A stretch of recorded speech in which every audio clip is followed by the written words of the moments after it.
Could we not just change direction now and talk about the Prophet Muhammad? We've talked a lot about Jesus, and let's now talk about him, which I think is only fair. Yes. You see Jesus as a prophet sent by God. One of the mightiest messengers. Explain to us how you see Muhammad himself. Yes. We believe that Muhammad is the fulfillment of the prophecies of Jesus. That Jesus Christ himself had foretold the coming of Muhammad. What was that? We read this in the Gospel of St. John, chapter 16, verse 7. Could you quote a verse? Yes, I will. Where Jesus says, I have yet many things to say unto you, but ye cannot bear them now. In other words, you haven't got the capacity. He's telling this to his disciples. Howbeit, when he, the Spirit of truth, is come, he will guide you into all truth.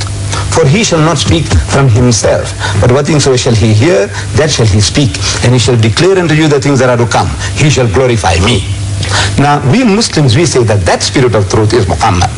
And if we reread this verse with a little emphasis on the pronouns, you will see very, very clearly that Jesus is not speaking about a ghost, some intangible substance. He says, I have yet many things to say unto you, but ye cannot bear them now. Howbeit, when he, the Spirit of truth, is come, he will guide you into all truth. For he shall not speak from himself, but what things so shall he hear, that shall he speak, and he shall declare unto you the things that are to come. He shall glorify me. 8 masculine pronouns in one verse. Referring to a man. John, would you like to respond? Whereas there is not another verse in the whole Bible, I have been through it, where 8 masculine pronouns or 8 feminine pronouns or 8 neuter genders are used for anybody else. It's a unique verse for a unique occasion. Muhammad. John, your May I response? comment in response to that, Jesus makes it quite plain in the Gospel of St. John, in the 4 quotes which relate to the coming of the Comforter. Firstly, that the Comforter would be the Holy Spirit. He says to his disciples, he says, when the Comforter comes, the Holy Spirit whom I will send to you from the Father. And much of what Jesus says about the Comforter, in my view, rules out any possibility that it could be the Prophet of Islam.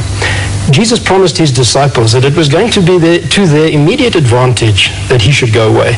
Because he said, if I go away, it will be better for you, because the implication is the Holy Spirit will come to you.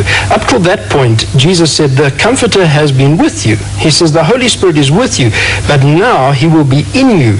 And that, in his teaching, is clearly an implication that whereas they were weak men, and they showed it at that very night when they deserted him when he was arrested, he said, now you will become men of power, as he is a man of power. You will receive the Holy Spirit. The Spirit is with you. He said, the Comforter is with you, and he will be in you. He didn't promise this Comforter to Arabs of Mecca or Medina or Arabia and some 600-700 years afterwards. He promised it to his immediate disciples, and we read that the moment Jesus ascended to heaven, he said, I will not leave you desolate. I will come to you.